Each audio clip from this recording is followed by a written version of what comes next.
The Jags fall in their home opener against the Chiefs, and the offense struggled to get anything going yesterday. Is this a one-off, or is there some serious concerns they need to address? Not necessarily serious, but concerns, and they can fix them. Both. I think it's a one-off. It's only a one-off if they can fix these issues, which are detail issues.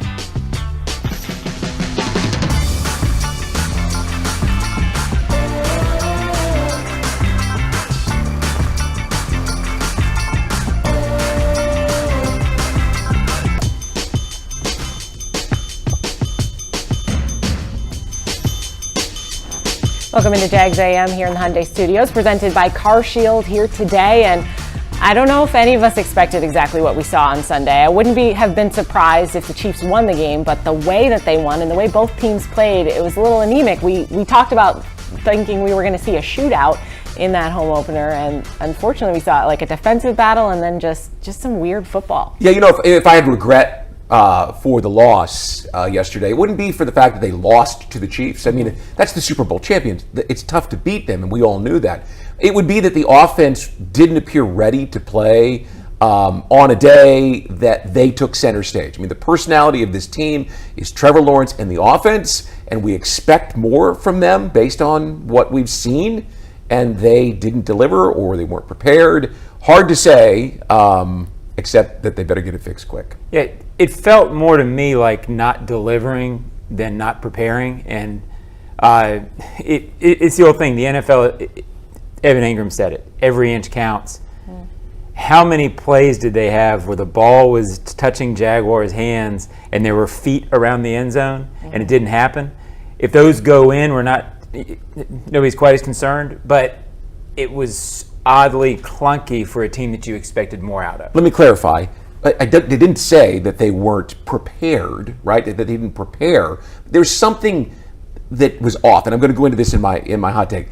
Preparing is more than just time on the practice field. There's a mental side of this game that you have to be prepared for as well. That was the part that looked off to me.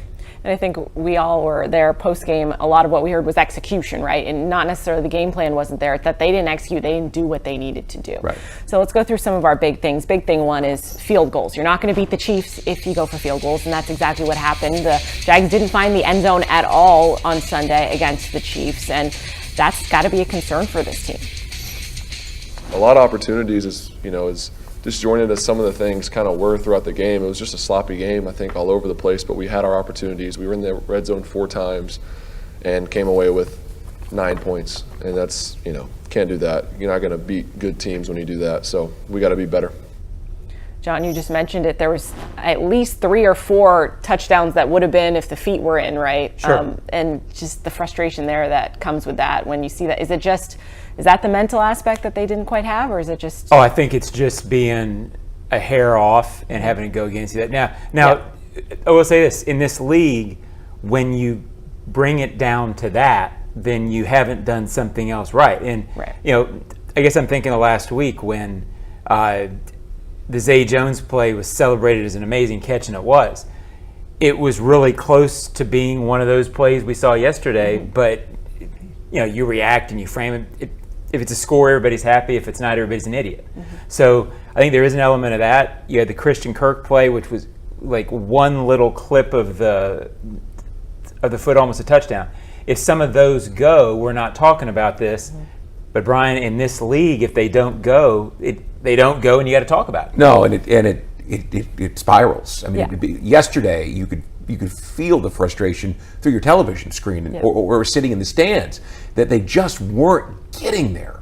And we have seen those plays come to fruition over the course of the end run last year. They made all those plays. So when they got to the red zone yesterday, it's like, all right, they've got the ball at the 17-yard line after the muff punt. Well, Trevor's going to score here, because they did last week against the Colts, where they scored 3 touchdowns in 3 red zone trips, and they did last year as they made that run. We all had the sense that this offense had taken a step, that they were ready now to be that unit, that killer instinct is a word, right? Sure. They got a chance. It's Kansas City. We can't score a field goal, and they just couldn't get it done. Now, you lose by inches, you win by inches in this league, and that's where they've got to go back. And John mentioned detail off the top of the show. That's where the detail on the practice field comes in, so that next week when you're in that situation, you drop that foot, right? You cut your route off a half a yard shorter, so that you're in a position.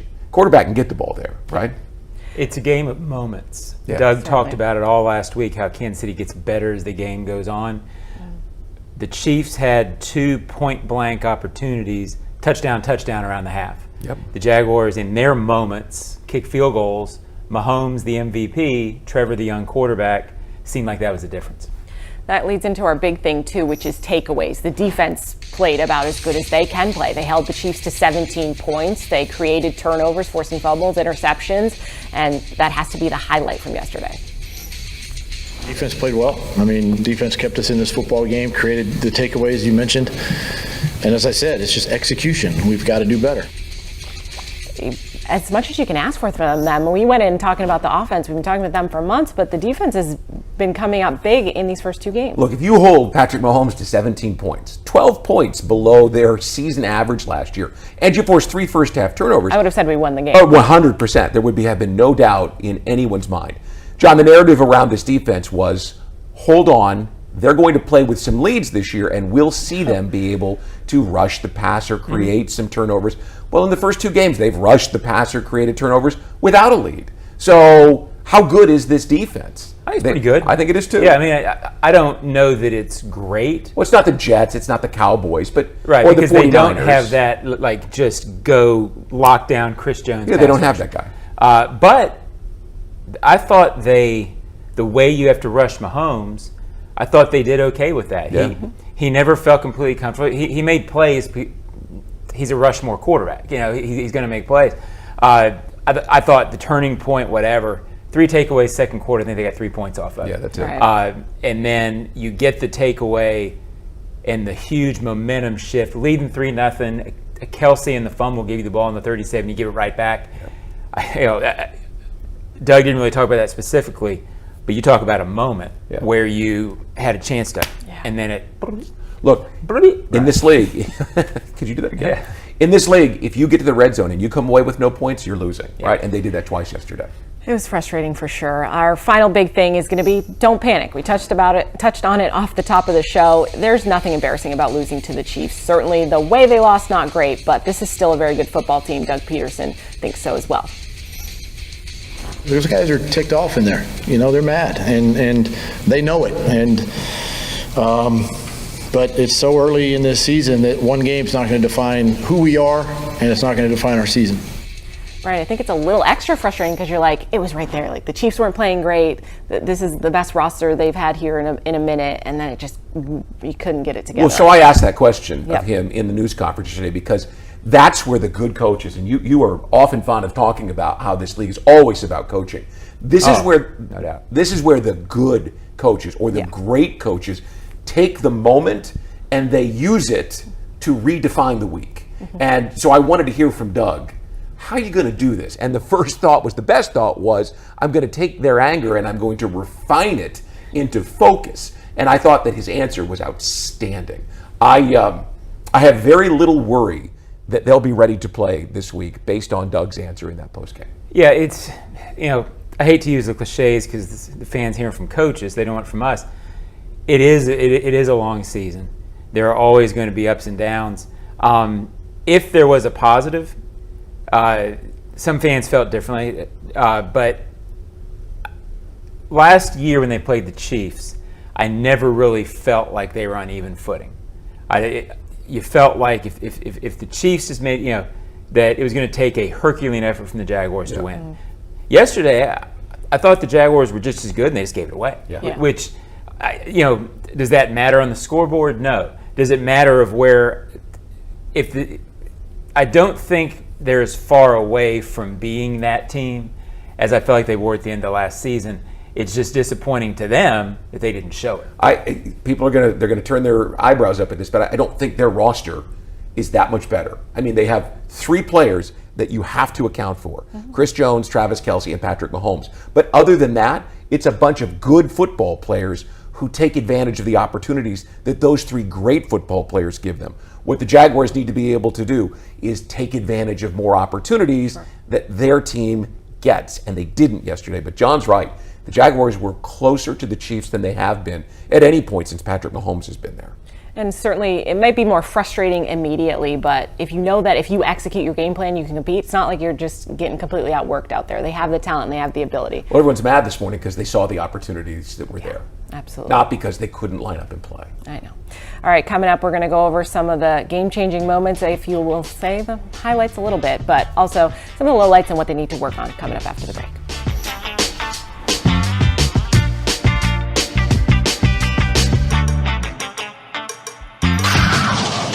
Jaguars fans, huddle up for the best defense against expensive car repairs, CarShield. Score big with the nation's #1 automotive protection company, CarShield. They offer affordable plans that cover over 6,000 parts and systems in your car, truck, or SUV. Don't miss any Jaguars action this season with a car breakdown. Call the MVPs at CarShield for the best coverage ever. Call 800-471-1223. 800-471-1223. Go Jags!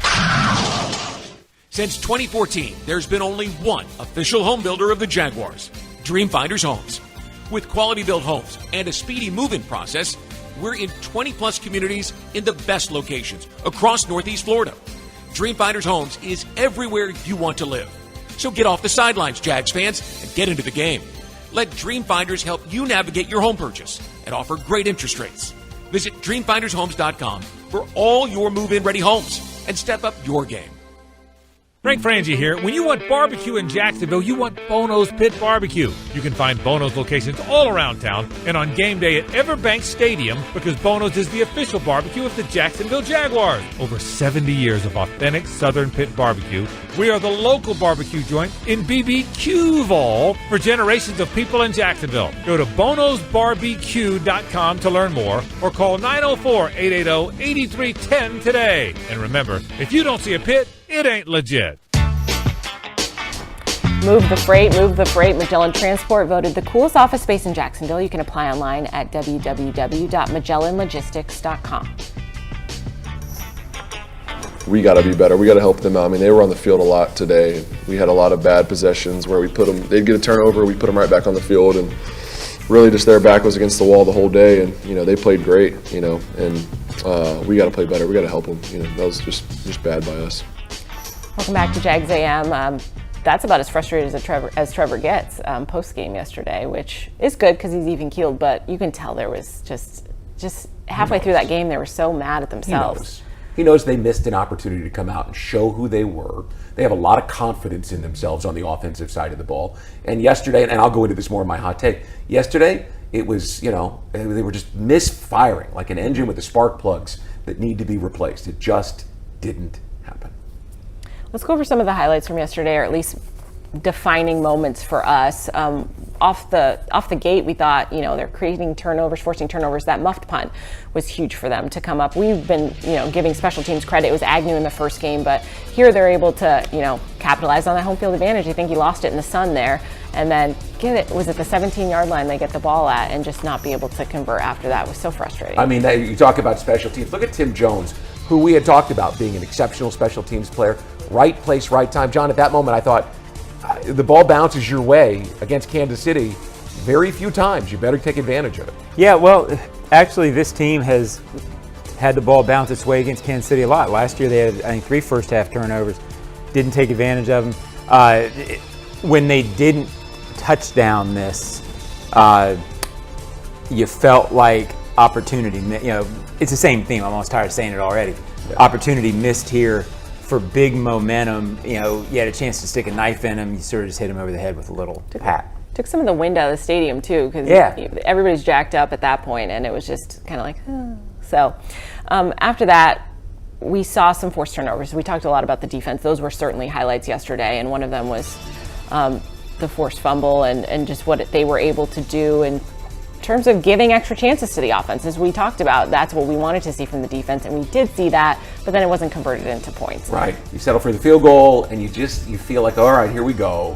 What a play by Darius Williams here to get there and knock the ball out, and Watson's going to the ground. Yep. And he reaches in and pulls that. That's not accidental. That's not lucky. That was a move. Watch him there you go, right? I mean, what a great play. And John, even though you're only up 3-0 at this point, you're like, all right, here we go. Oh, you're at 37. Yeah. It's not put them away time because you don't put the Chiefs away.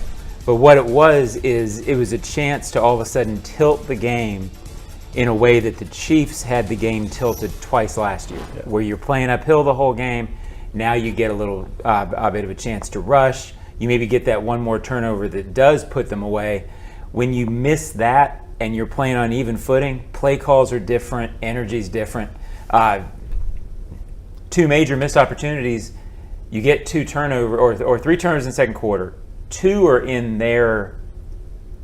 It gives you the ball in their territory. The Cisco felt more like a punt. Yeah. Right. Big play, not knocking it, but it didn't give you huge momentum. The 2 inside the 50, a stat for you guys. I'm not usually a big stat guy. 5 trips inside the 50 in the first half, 6 points. Yeah. Last year, 5 trips inside the 50 in the first half in KC, 7 points. Missed opportunities. I think one of the things here, this is Cisco's interception on that play. Not only that, Josh Allen is all up in Mahomes' grill on that throw, and we saw him flying all over the field. I know he was out for a little bit with a shoulder in the second half there, but this play was so big, Kai, because you were waiting for Patrick Mahomes to make a play down the field, right? And he was going after Watson. I mean, that was the only guy he had a lot of confidence in. And you felt like, all right, we got you again. Maybe we're up to this. Maybe the defense today is up to the challenge, and they were. You weren't going to stop them every time, right? The last of the first and the first of the second, you didn't get them. But here it just felt like, hey, man, we got answers. Even though we haven't got points yet, we've got answers. We're going to keep coming. You have to imagine the defense was talking this week about you're going to win the game if you can take the ball out of Patrick Mahomes' hands, and that's what they did. They're creating these turnovers, taking possessions away, and then all of a sudden it's 3 and out or just quick outs for the offense, and they're getting the ball right back. So they eventually got on the board. A lot of field goals, missed opportunities. Saw a scoreless first quarter, but then Mahomes to Sky Moore was the first touchdown we saw in the game. And that kind of, they were in it after that as well. I don't want to say it completely took them out of it, but anytime the Chiefs get going, you're always kind of like, oh, is that going to be the first of many things that come? It is, but the Jaguars, if they're going to win these kind of games, right, you got to score 27. Oh, I agree. And so I thought they did a great job. After the first touchdown, they went down and got 3, which kept them in the game even when the Chiefs had their little spurt. So again, they hadn't played perfectly, but they had that opportunity only down. It was never a 2-score game. No. They never took, I'm going to say opportunities again, and couldn't I'm going to try not to say it the rest of the show, Brian. No well, more saying that's what it is. Hard, that's the theme today.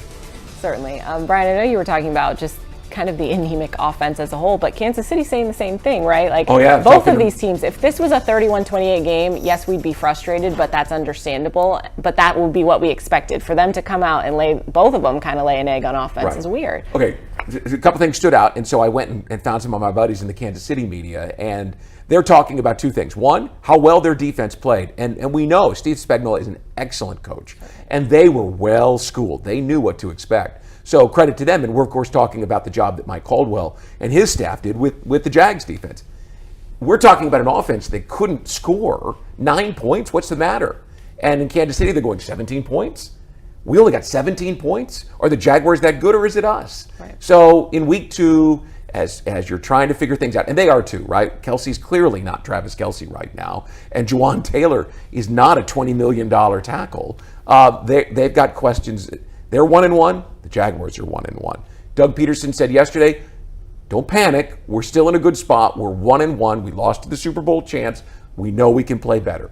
The people in Kansas City are saying, we're 1-1. We turned it over 3 times. We only scored 17 points. It doesn't look like Kelsey's himself, but we got Patrick Mahomes. We can get better. I thought Doug's presser showed both sides, meaning really frustrated with the short term. I don't want to say furious, but he was a little more clipped in his answers than usual.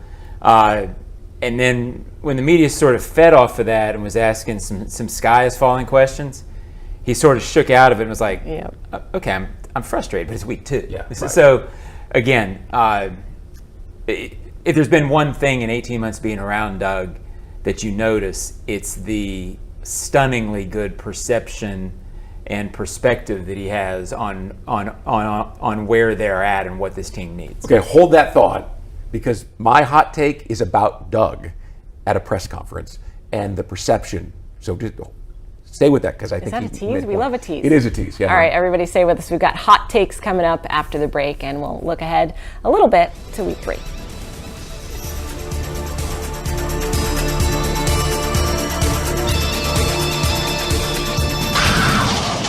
Jaguars fans, huddle up for the best defense against expensive car repairs, CarShield. Score big with the nation's #1 automotive protection company, CarShield. They offer affordable plans that cover over 6,000 parts and systems in your car, truck, or SUV. Don't miss any Jaguars action this season with a car breakdown. Call the MVPs at CarShield for the best coverage ever. Call 800-471-1223. 800-471-1223. Go Jags!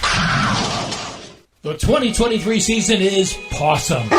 Introducing the Four-Legged Fan Club, the Jaguars' official fan club for pets.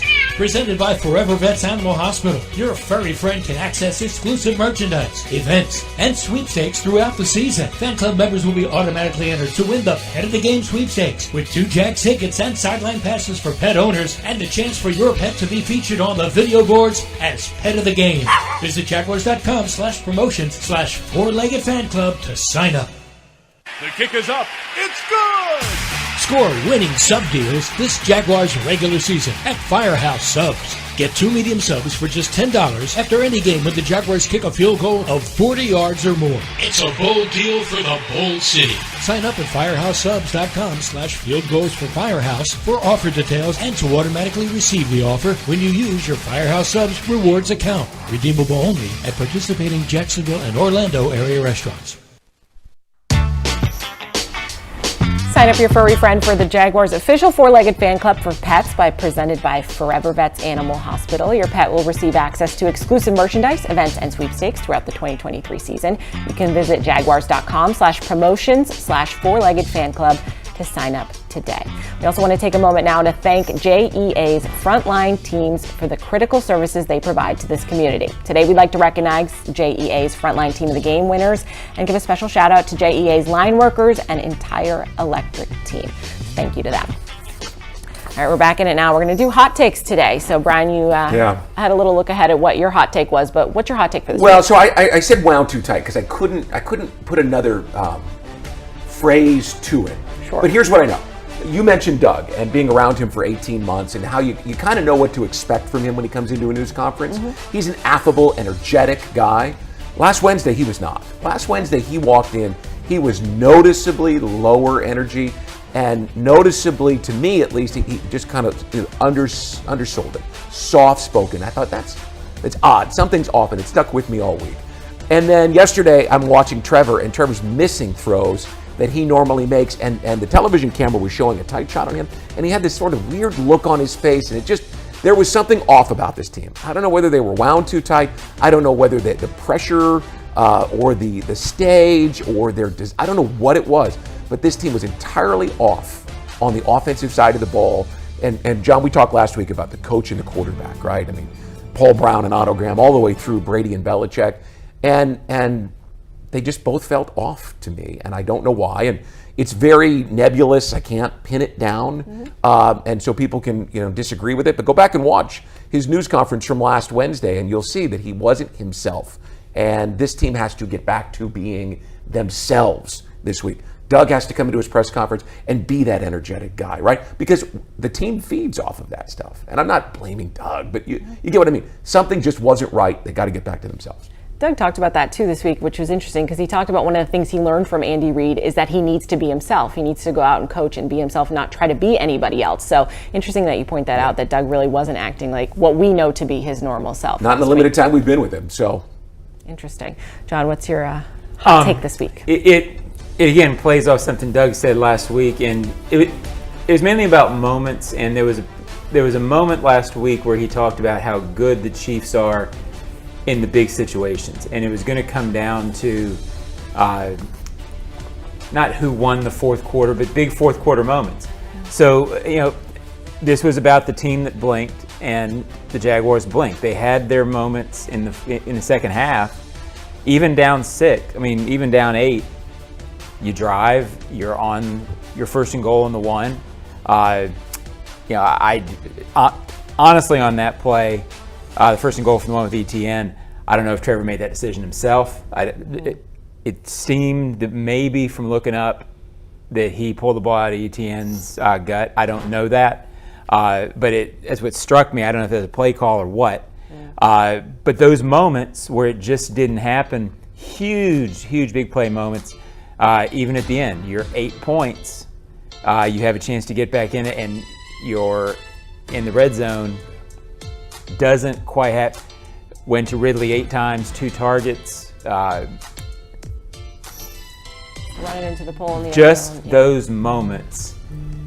And I guess it's not surprising, Brian. The Chiefs, you don't become the 5-time AFC Championship game participant at home unless you're great at those moments. And the Jaguars are still trying to be that team that's better than the Chiefs in those moments. This kind of feeds back to where I was. I think that this team, to some degree, was what they were trying to win those moments, and they knew what was at stake, right? The chance to get ahead of the Chiefs for home field advantage in the playoffs in week 2, and they just didn't make the right decisions in the right moments. It's just, you're right, John. This is a team that's got to dial it in. But here's what I would say: it's Monday morning, so it hurts extra after today. a loss, so everything seems like you're just sort of. If your task right now as a franchise is that the last thing you've got to get past is beating the best team in football for 5 years and a team that's great at these moments. Right. If that's your last hurdle, you're in good shape. There's a lot of teams that want to get there. Right. So it's not necessarily that everything's terrible. It's just that these are the moments that we're talking about this morning. Yeah, for sure. Hey, real quick, the moment now in front of them is a chance to go 2-0 in the AFC South. And last year, they were not up to the moment of the Texans. The Texans were not a good team last year, and they weren't up to that moment. I got a feeling they will be this week.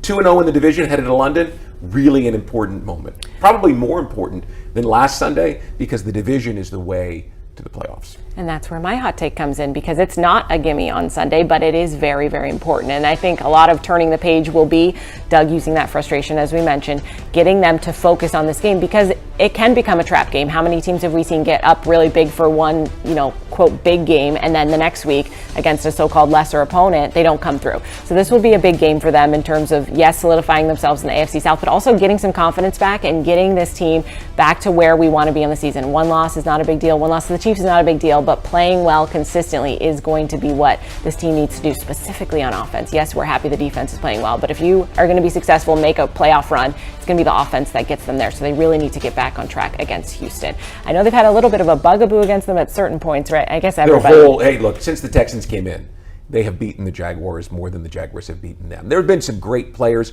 Andre Johnson, J.J. Watt through the years, but the Jaguars have never had a good answer for the Texans, and they've got a better roster, and they're ready to now flip the script and start taking over the Texans. It starts on Sunday. Well, the bugaboo was particularly bad for about 4 or 5 seasons before last season, but that had nothing to do with the Texans. The Jaguars weren't beating anybody. Well, that's true. But Deshaun Watson, they had players that made the Jaguars look bad. All right, stay with us. We'll have a little bit more about what we got coming up this week. We'll see you after the break.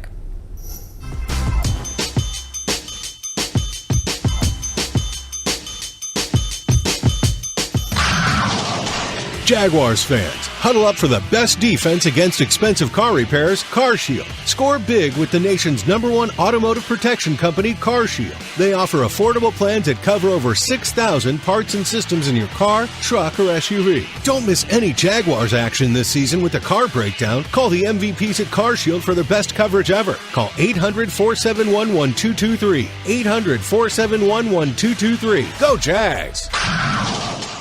Since 2014, there's been only one official home builder of the Jaguars, Dream Finders Homes. With quality-built homes and a speedy move-in process, we're in 20-plus communities in the best locations across Northeast Florida. Dream Finders Homes is everywhere you want to live. So get off the sidelines, Jags fans, and get into the game. Let Dream Finders help you navigate your home purchase and offer great interest rates. Visit DreamFindersHomes.com for all your move-in ready homes and step up your game. Your hometown gate now has more ways to save. Introducing My Gate Rewards, a new loyalty program with member-exclusive savings and fuel discounts. Earn points on in-store purchases, take advantage of special offers, and save on products you love. Score free coffee, fountain drinks, pizza, and soft serve with Gate's frequent shopper clubs. Then use your points on savings at the pump. Download the My Gate Rewards app in the App Store today or ask a store associate for more information. Go from good to Gate. Jags fans, if you want customized Jaguars furniture for your home, you can check out zipchair.com to browse all customizable options. Zipchair is furniture for fans. Yeah, it's definitely really, really frustrating when you leave that much out there, especially being in the red zone, like I said, 4 times and no points, and you just think back to all those plays. If you score on one of those possessions, game's completely different. You know, if we score on that one, we got on the 1 yard line, we score on that possession, get the 2-point conversion, it's a tie game. All right, we're moving on. Is this one of those days, John, where you watch the film today, and then on Tuesday, moving forward, it's just we're on to the Texans at that point? Well, by its nature, every week in the NFL has to be that. If it's not, you're in trouble because then you're thinking about the wrong things. But Evan Ingram said it after the game yesterday. Somebody said, "Was this one where you burn the tape or you studied it?" No, you study it and figure out what happened. And I think what they'll see is Christian Kirk, I think, was talking about it. Big plays, more intensity, more focus at the big moment. However you define that, I think they'll see it's like it's not talent. It's just they didn't make plays in these big spots, and they're a team that's supposed to do that. This is a week where you double down on doing what you do. You don't do anything different. You don't try to change things up. You just try to do what you do because Doug, if he's done anything in the last 18 months, is establish a framework for this team to work well within. Even when they were losing last year, all those games in a row where they lost in the final 2 minutes, they kept doing the same thing. Doug kept preaching, do the same thing, and then eventually they broke out of that.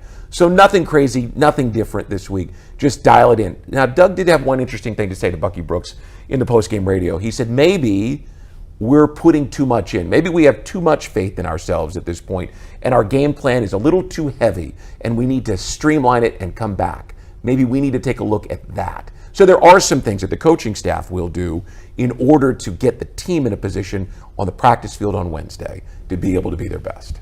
Certainly an opportunity to turn the page. That game on week 3 is presented by Renewal by Anderson, a better way to a better window. That's going to be here in week 3. So you can check out the team against the Texans for that game. Tickets still available. And we'll preview that matchup later on in this week. We'll be back with you on Jags A.M. on Wednesday.